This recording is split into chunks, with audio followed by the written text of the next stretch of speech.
दोस्तों आज मैं लेकर के आया हूँ बॉडी बिल्डिंग की बहुत ही धमाकेदार नए अपडेट्स। और हाल ही में ऐसा कुछ हो रहा है कि किसी का तो बहुत ही तगड़ा चल रहा है ऑफ सीज़न, किसी की बहुत ही अच्छी चल रही है शो के लिए तैयारी, और वहीं कोई ना कोई ऐसा है जो कि अपनी कुछ बॉडी पार्ट्स को टीयर कराए, यानी कि उन मसल्स को ख़राब करे बैठा है, उनको मसल्स को फाड़ करके बैठा है।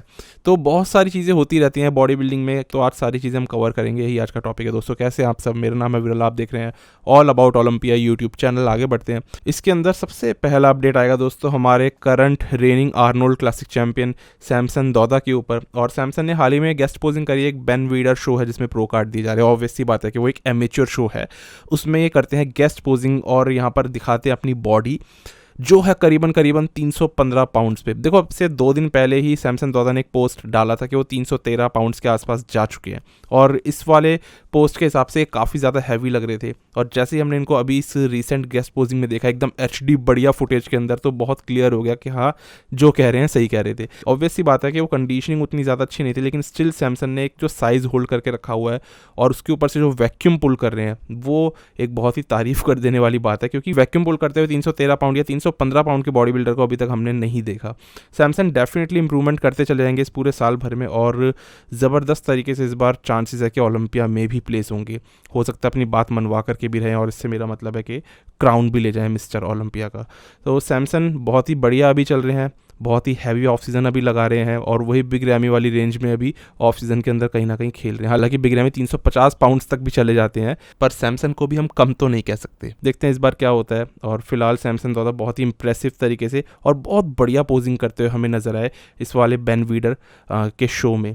तो पोजर भी अच्छे हैं, इस चीज़ का इनको ना सही में बहुत अच्छा एडवांटेज मिलने वाला है इस बार के ओलंपिया में, अगर जजेस पोजिंग को देखने वाले हैं तो। इसके बाद अगले अपडेट पे दोस्तों चलते हैं। तो जैसे मैंने बोला था कि किसी का तो बहुत अच्छा टाइम चल रहा है, वहीं कुछ लोग अपने करियर में डाउन पे चल रहे हैं। यहाँ पर ब्रेंडन करी की बात आ जाती है इसलिए निकल करके। तो करी ने हाल ही में एक ये स्टेटमेंट दी कि मैं रिटायर नहीं हुआ हूँ और अभी तक मेरा काम ख़त्म नहीं हुआ है।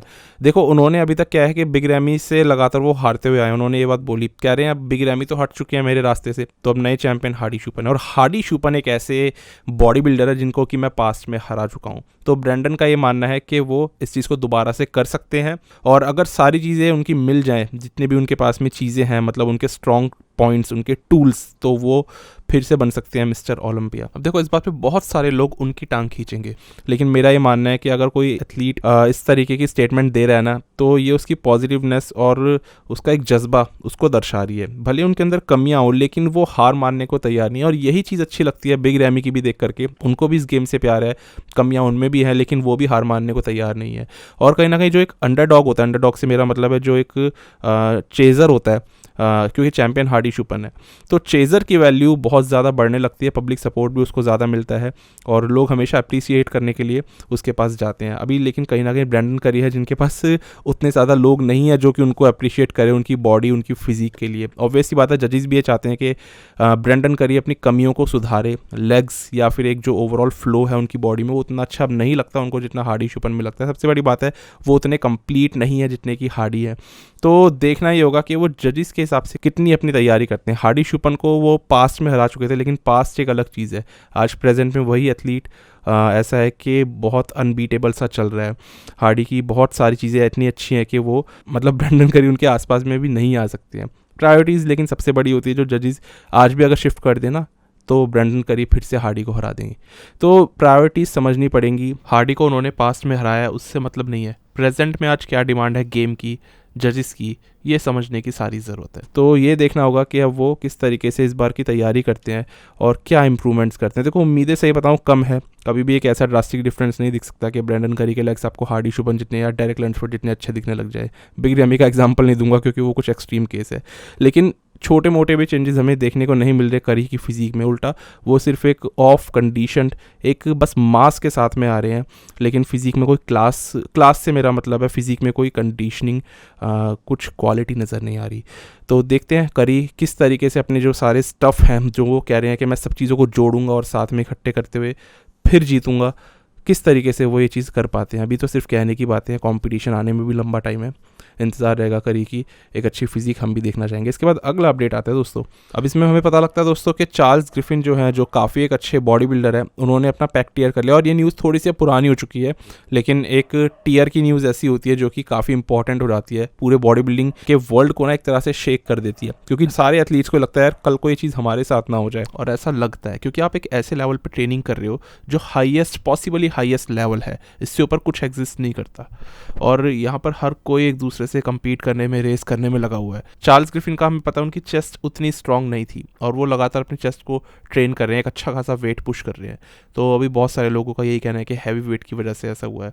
हालांकि चार्ल्स का ये कहना है कि ये वेट वो कई बार करते रहते हैं तो काफ़ी यूज टू है, लेकिन होना होता है तो हो जाती है चीज़। और पैक टीयर उनका जो हुआ है ना, काफ़ी ज़्यादा एक लाइट पैक टीयर है, इतना लाइट कि उनको सर्जरी की भी ज़रूरत नहीं है।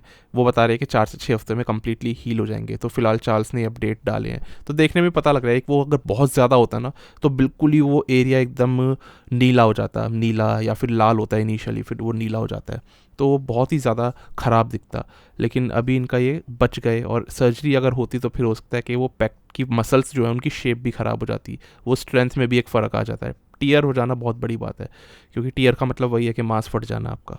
तो चार्ल्स का ये हल्का सा लाइट टीयर था, अपने आप से वो जो मसल फाइबर्स हैं अपने आप से जुड़ जाएंगे, क्योंकि उनमें दरार आई है। अगर वो अलग ही हो जाता ना, फटके ही अलग हो जाता, फिर सर्जरी लगती उसको जोड़ने में। तो इनका ये कहना है कि 4 से 6 हफ्ते लगेंगे, ठीक हो जाएंगे, उसके बाद से दोबारा से अपनी तैयारी शुरू करेंगे। उम्मीद करते हैं कि चार्ल्स ग्रिफिन अपनी चेस्ट को वापस से ठीक करे। एक और दिक्कत इनके साथ में ये आ जाती है कि इनकी चेस्ट ही है जो कि इनकी बॉडी का वीक बॉडी पार्ट है, मतलब उतनी ज़्यादा नहीं फूलती, वो थिकनेस नहीं है। और ऑब्वियस सी बात है कि एथलीट उसी चीज़ को स्ट्रॉन्ग करना चाहेगा। और सबसे बड़ी बात ये होती है ना दोस्तों कि मसल जब टाइट होती है ना, एक टाइट मसल का फटना बड़ा आसान होता है एज़ कम्पेयर टू एक लचीली मसल, जिसमें लचक होगी, जिसमें फ्लेक्सिबिलिटी होगी। वो मसल बहुत अच्छे से ग्रो भी करेगी, उसका फेशिया भी लूज़ होगा और उसके फटने के चांसेस भी कम होंगे। अब जो body builders deep tissue massage लेते हैं ना हर हफ्ते, पूरी वीडियो ही बनाई थी इस पर तो मैंने 2-2, तो इसका इसीलिए बहुत बड़ा एक पर्पस होता है। जितनी मसल खुलेगी उतनी वो इंजरी फ्री रहेगी, उतनी बेहतर वो ग्रो भी करेगी। और यही वो चीज़ें हैं। देखते हैं अब चार्ल्स कितनी जल्दी रिकवर करते हैं और फिर किस शो में कम्पीट करते हैं। अपने वीक बॉडी पार्ट्स को, खासतौर से इसी चेस्ट को जो उन्होंने टीयर करी है, इसको ये कितना इंप्रूव करेंगे आने वाले टाइम में। तो वो और आगे की बात कर रहा हूँ मैं, पहले ये जल्दी से जल्दी रिकवर करे, सबसे पहले यही ज़रूरी है। इसके बाद अगला अपडेट आ जाता है दोस्तों। अब यहाँ पर मैं देने जा रहा हूँ आपको 2 अपडेट्स, दोनों ही आंड्रेस के ऊपर है। तो सबसे पहले हम उस आंड्रे की बात करेंगे जो ज़्यादा करके घूमते फिरते रहते हैं और एक हॉलीडे मोड में ज़्यादा रहते हैं। यहाँ पर मैं आंड्रे ड्यू की बात करने वाला हूँ। तो आंड्रे अब एक ऐसे बॉडी बिल्डर की दोस्तों लिस्ट में आने लग गए हैं जो ज़्यादा करके ना इनकन्सिस्टेंट हैं और घूमते फिरते ज़्यादा हैं। दुबई में ज़्यादा अब तो रहते ही खैर वहाँ पर है, और इसी वजह से कहीं ना कहीं कंसिस्टेंसी ना होने के कारण उनकी प्लेसिंग इंप्रूव नहीं हो रही, उनकी बॉडी भी चेंज नहीं हो रही है। फिलहाल वो अपना अपडेट देते हैं इस बार, क्योंकि अब खेलना तो उनको भी है ही। उन्होंने कहा मैं किसी भी टाइम खेल सकता हूँ, तो इस वक्त पे शेप में आना भी ज़रूरी है। और आंड्रे ने बोला कि इस वक्त 95 kg पे है वो, और धीरे धीरे करके अब वो लीन होते चले जाएंगे। फिलहाल ये बता रहे हैं कि मील्स ले रहे हैं, अपने 4 से 5 सॉलिड मील्स ले रहे हैं, कार्बोहाइड्रेट्स नहीं ले रहे हैं बेड से पहले, प्रोटीन शेक ले रहे हैं, और धीरे धीरे करके इस तरीके से शेप में आए, कब पता कब खेलने की ज़रूरत पड़ जाए। तो अच्छी बात है, आंड्रे खेलना चाहते हैं, लेकिन अभी पता नहीं है मेंस फिजिक के लिए कितना ज़्यादा सटीक एक एथलीट है। क्योंकि कुछ टाइम पहले इन्होंने ये बात बोली थी कि ये क्लासिक में जाएंगे, क्योंकि इनका ऊपर से फ्रेम बड़ा है लेकिन वहीं लेग्स काफ़ी वीक है। लेकिन अब इन्होंने दोबारा से मेंस फिजिक में स्विच करा है। अब स्विच क्या करें, खेल ही नहीं रहे थे लास्ट टाइम, खेलते ही मेंस फिजिक में थे, तो अब भी उसी में ही खेलने वाले हैं। पता नहीं क्या करेंगे, किस तरीके से अपने स्ट्रॉन्ग बॉडी पार्ट्स को ये जजेस को दिखाएंगे और वीकनेसेस को कम करते चले जाएंगे। क्योंकि जजेस ने कुछ टाइम पहले बोला था कि इनके आर्म्स थोड़े से ज़्यादा बड़े हैं, वहीं बैक इनकी उतनी ज़्यादा डेंस नहीं लगते, और एक कुल मिलाकर के मेंस फिजिक वाला एक स्ट्रक्चर है नहीं इनका, जो सही बात है। क्योंकि मेंस फिजिक का स्ट्रक्चर वैसा होता है जैसे कि आज हम एरिन बैंक्स का देखते हैं या फिर ब्रेंडन हेंड्रिक्सन का। आंड्रे कहीं ना कहीं उस चीज़ में पीछे हैं। तो मेन स्ट्रक्चर आजकल बहुत देखते हैं जजिस, चाहे ओपन बॉडी बिल्डिंग की बात हो। देखते हैं आंड्रे क्या करते हैं अपने साथ में, और ज़्यादा खेलेंगे तब तो क्लैरिटी आएगी कि क्या करना है क्या नहीं। एक आध शो ये साल में खेलते हैं, ओलंपिक के लिए क्वालिफाई भी नहीं हो पाते हैं, और फिर वापस से अपने वैकेशन मोड में चले जाते हैं। फिलहाल यही इनका अपडेट था, इन्होंने अपनी बॉडी दिखाई और 95 kg पे ये हैं। देखते हैं लीन होकर कितना कम गिरते हैं, मतलब किस बॉडी वेट पर आते हैं, और कितने ही हमें इंप्रूवमेंट्स दिखा पाते हैं अपनी पुरानी फिजिक से। इसके बाद अगले आंड्रे पे चलते हैं। तो दूसरे वाले आंड्रे का भी दोस्तों टाइम कुछ ज़्यादा अच्छा चल नहीं रहा है और पिछले 2-3 सालों में आंड्रे की फिजिक लगातार गिरती चली गई है। फ्लॉज भी ज़्यादा आ गए हैं। आंड्रे फर्गूसन की यहाँ बात कर रहा हूँ मैं, तो फ्लॉज भी इनकी फिजिक में बड़े, वेस्ट इनकी चौड़ी हो गई और दूसरे एथलीट्स ना बहुत ग्रो कर गए और ये कहीं ना कहीं वहीं रह गए। इनफैक्ट अपनी बेस्ट कंडीशनिंग में भी अब नहीं दिखते आंड्रे फर्गूसन। तो फिलहाल इन्होंने भी अपनी प्रेप करनी शुरू कर दी है, ट्रेनिंग करनी शुरू कर दी है, शेप में आने शुरू हो चुके हैं और ये भी डिसाइड कर चुके हैं कि इनको खेलना है मायामी प्रो में। अब मायामी प्रो होने वाला दोस्तों 3 तारीख को जून के महीने में, तो उसमें खेलेंगे, जब जीतेंगे तभी इनको ओलंपिया की क्वालिफिकेशन मिलेगी। तो अभी देखने में तो अच्छे लग रहे हैं क्योंकि बहुत ही दूर से वीडियो बनाई गई है और दूर से फ्लॉस कम दिखते हैं, अच्छाइयाँ ज़्यादा दिखती है, राउंडनेस भी बढ़िया दिख रही है इनकी फिजिक में।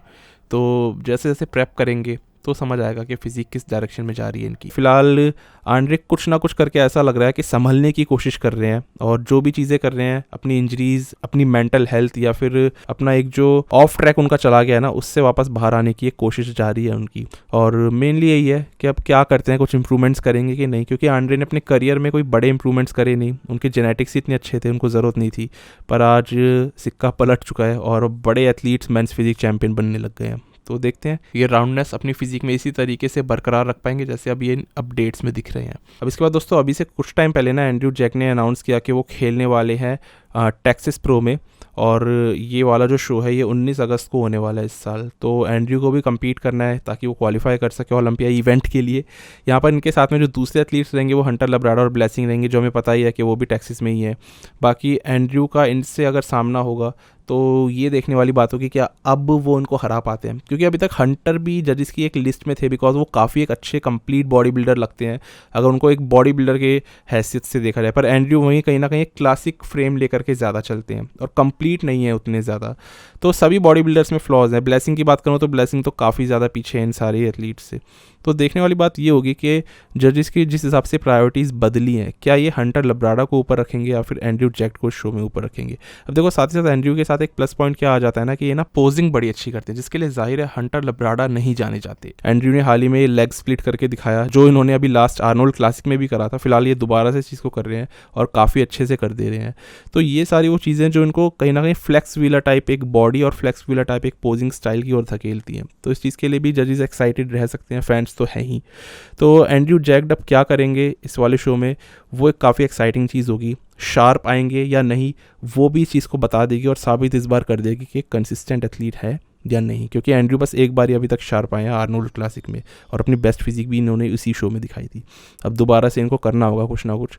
और फिलहाल कोई फिजिक अपडेट ऐसा नहीं है इनका, लेकिन एक्साइटिंग न्यूज़ आप कह सकते हो अगर आप एंड्रयू जैक के फ़ैन हो कि टेक्सास प्रो में जल्दी देखने को मिलने वाले हैं। अब फिलहाल दोस्तों यही थे सारे के सारे अपडेट्स। और जो मैंने बिग रैमी वाली वीडियो की आपसे बात बोली थी तो वो मैं डालने वाला हूँ कल, और पूरी वीडियो तैयार है। थंबनेल तो मैंने बहुत ही पहले इंस्टाग्राम पे डाल दिया और ये सारी जो न्यूज़ मैं आपको दे रहा हूँ ना, सब के सब इंस्टाग्राम से उठा करके दे रहा हूँ, ऑल अबाउट ओलंपिया के पेज से।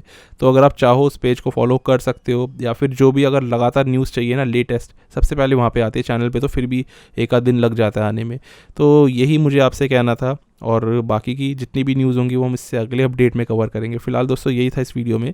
और हाँ, एक और बात, फिल हीथ की जो बायोग्राफी है इसी महीने आने वाली है वो भी, और इसकी भी मैंने एक पोस्ट लगाई थी अपने चैनल पे, अगर आपको याद हो तो उसका भी आप इंतज़ार करना। अब दोस्तों इन्हीं तो बड़ी अनाउंसमेंट के साथ में हम ख़त्म करते हैं वीडियो को। मिलते हैं एक अगली वीडियो में एक नए टॉपिक के साथ, तब तक के लिए स्टे ट्यून, गुड बाय, शुक्रिया।